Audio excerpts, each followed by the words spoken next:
Et salut à tous et bienvenue dans le Comics Club et on se retrouve aujourd'hui pour vous parler de mes dernières lectures.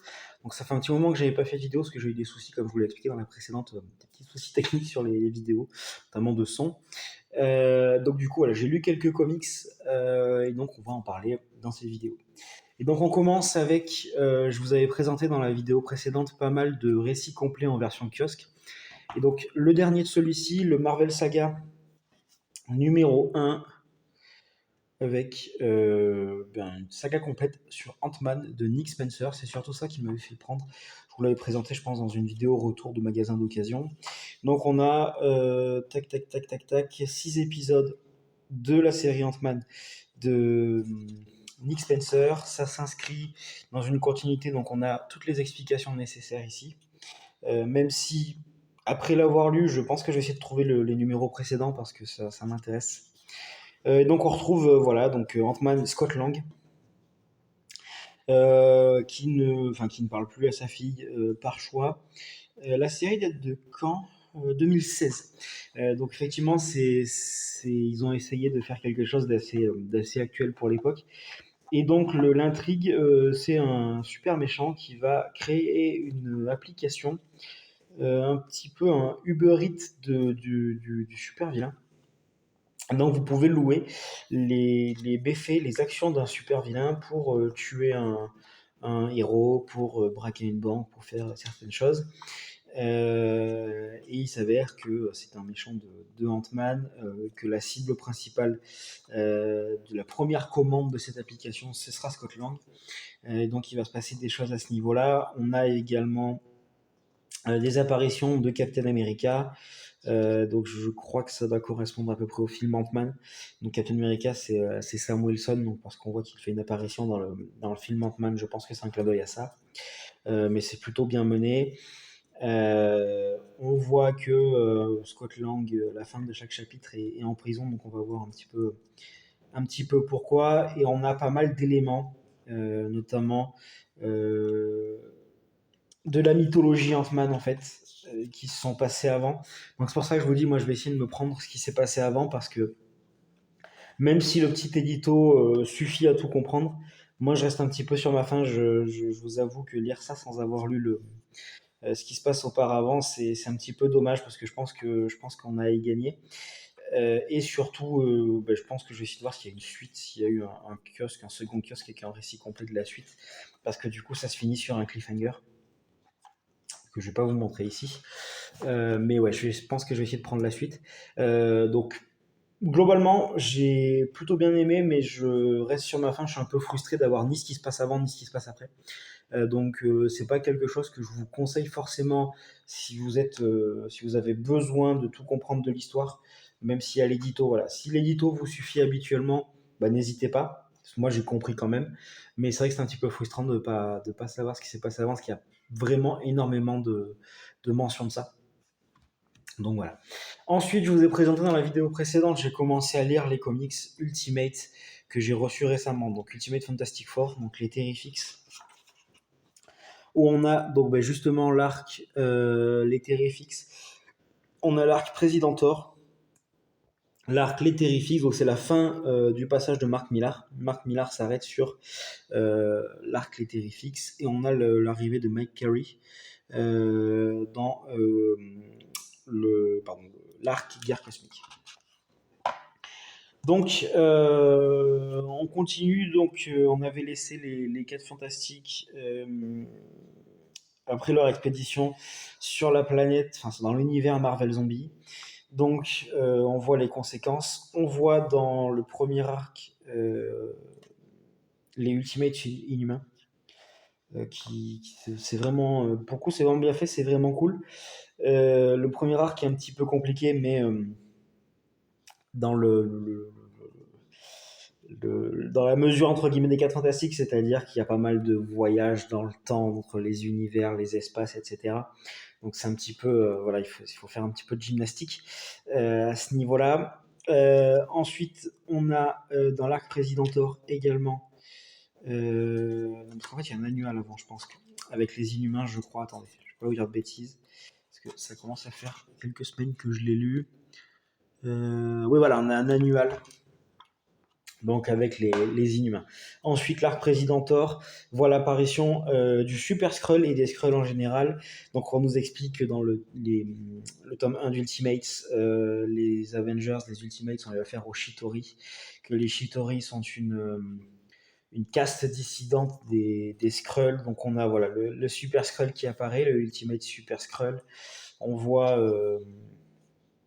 en fait presque l'équivalent d'une Secret Invasion en fait version Ultimate, avec les 4 fantastiques qui doivent faire face à ça dans un univers un petit peu parallèle. Et on voit également les conséquences du précédent tome avec la capture des Fantastic Four zombies. Ensuite, on a l'arc les Terrifix, je crois que c'est le 32. Je vais pas vous dire de bêtises. Voilà, ouais, ensuite il y a les Terrifix, donc on voit le retour de Fatalis avec, alors je ne sais pas si c'est, faudrait que je vérifie si en VO c'est pareil ou si c'est la traduction française, mais Victor Van Damme, ça me fait tiquer quand même un petit peu. Donc le retour de Fatalis avec du coup voilà les Marvel Zombies, Fatalis qui va faire du Fatalis en essayant de piéger Reed Richards en lui proposant un pacte. Donc je vous laisserai lire si vous n'avez pas eu l'occasion de le lire. Et ensuite on a un petit passage avec donc c'est Guerre Cosmique je crois, et ça j'ai vraiment pas du tout aimé cet arc là avec du coup les Gardiens de la Galaxie plus ou moins, euh, et un passage ouais vraiment de Guerre Cosmique. Alors je pensais au départ en voyant le titre de l'arc que ça reprendrait plus ou moins la guerre Kree-Skrull, rien à voir. J'ai trouvé ça très très moyen, c'est pas forcément très bien écrit, c'est pareil, c'est un petit peu prise de tête à comprendre, il y a beaucoup de personnages. J'ai pas vraiment aimé cette deuxième partie de numéro, mais voilà, c'est quand même assez sympa à lire, surtout le début et la fin du passage de Millar avec la dernière apparition de Fatalis de Mark Millar. Ensuite, Ultimate X-Men, la tempête que j'ai beaucoup plus aimé. Donc dedans, on a le passage, l'arrivée de Brian K. Vaughan, donc le créateur de Y, le dernier homme et de Saga notamment. Et donc on a plusieurs arcs. Donc on a l'arc La Tempête, on a l'arc Crier au loup, on a l'arc Jeu dangereux, et après on a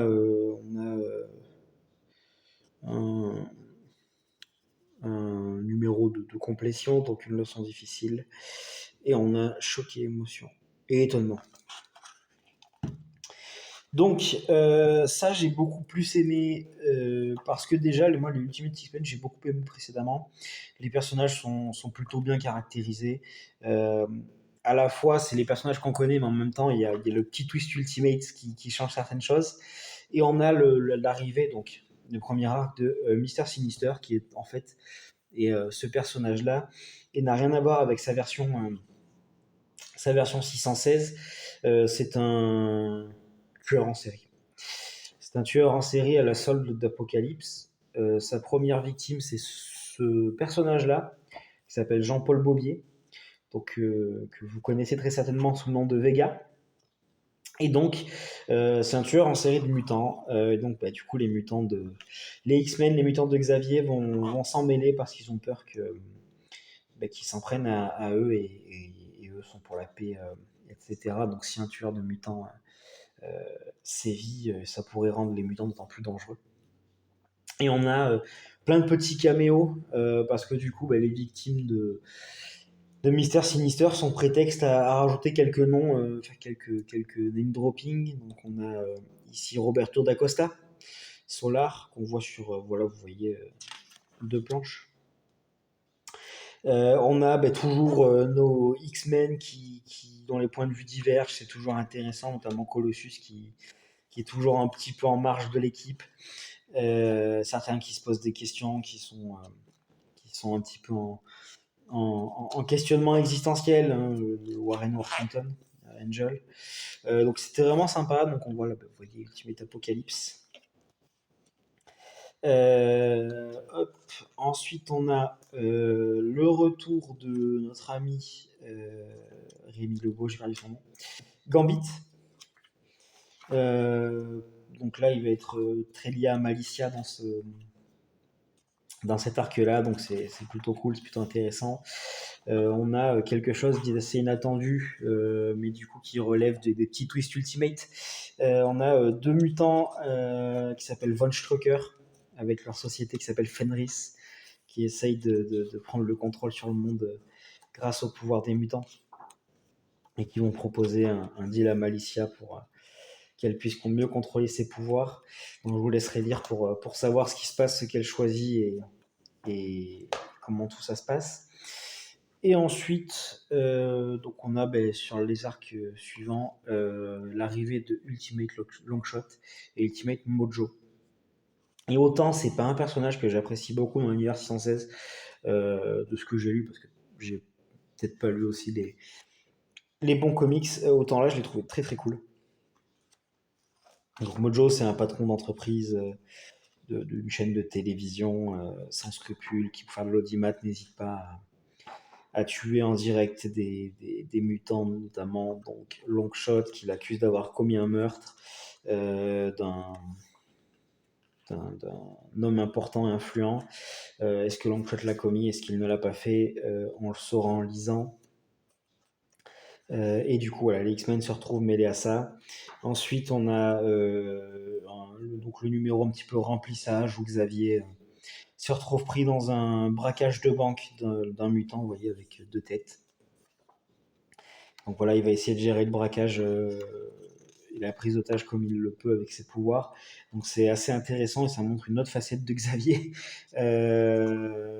beaucoup très manipulatrice avec ses pouvoirs. De toute façon, c'est ce à quoi on peut s'attendre premièrement, mais c'est vrai qu'on ne l'avait pas forcément vu comme ça. Il est très cynique, etc. dans l'univers Ultimate, donc c'est vrai que ça change.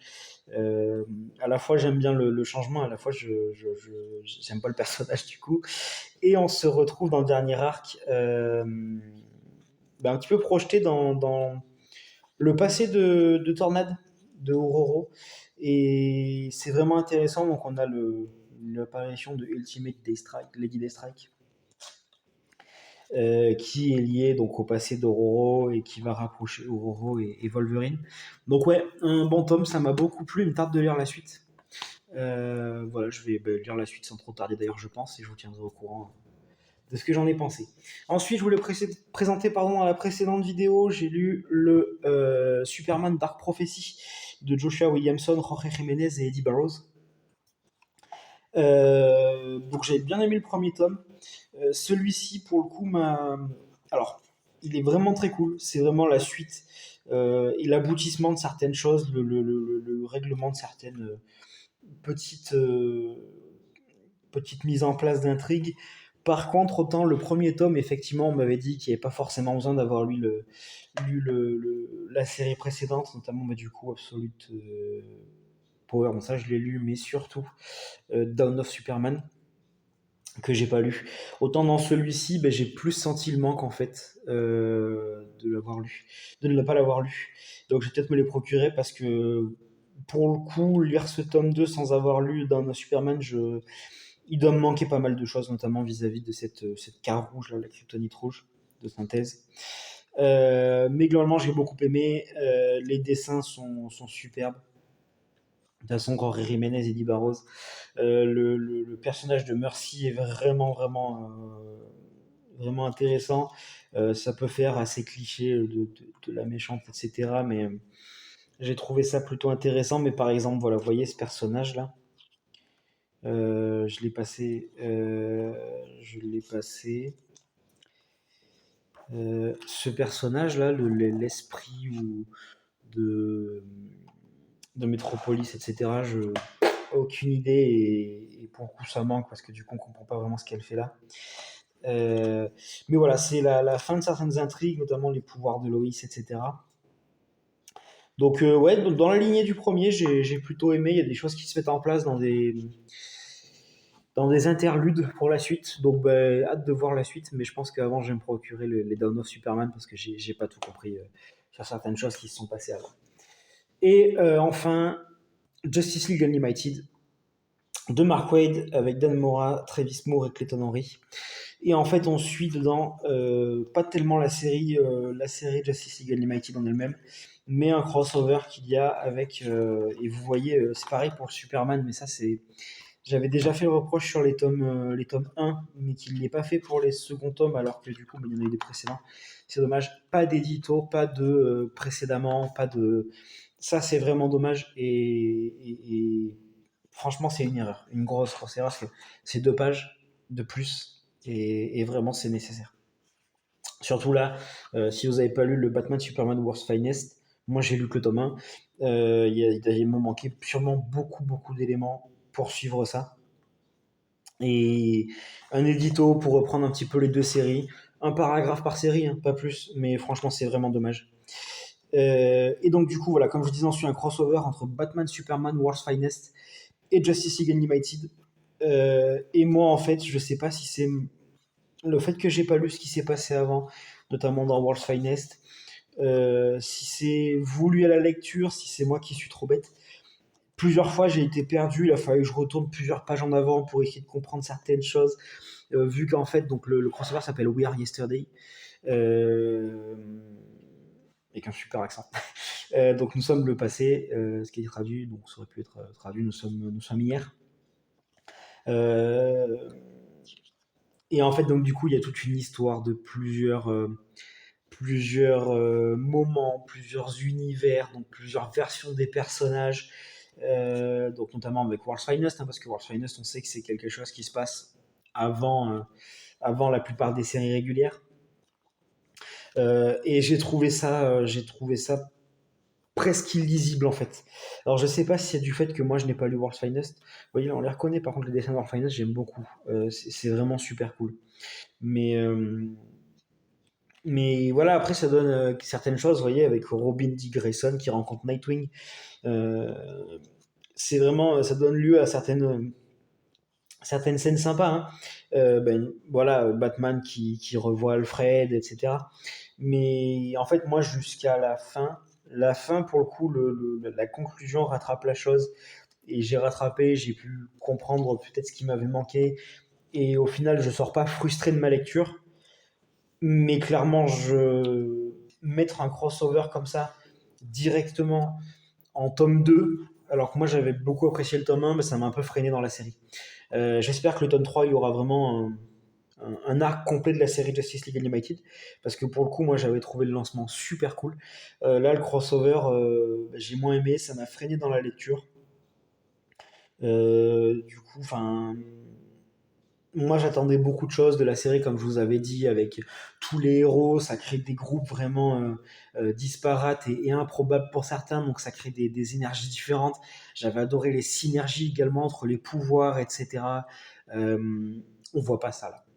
On voit pas ça, et du coup moi j'avoue que c'est le premier que j'ai lu, je l'ai pris, je l'ai lu direct, j'étais dans une lecture d'Ultimate X-Men, je l'ai lu direct parce que je voulais avoir la suite, il me tardait.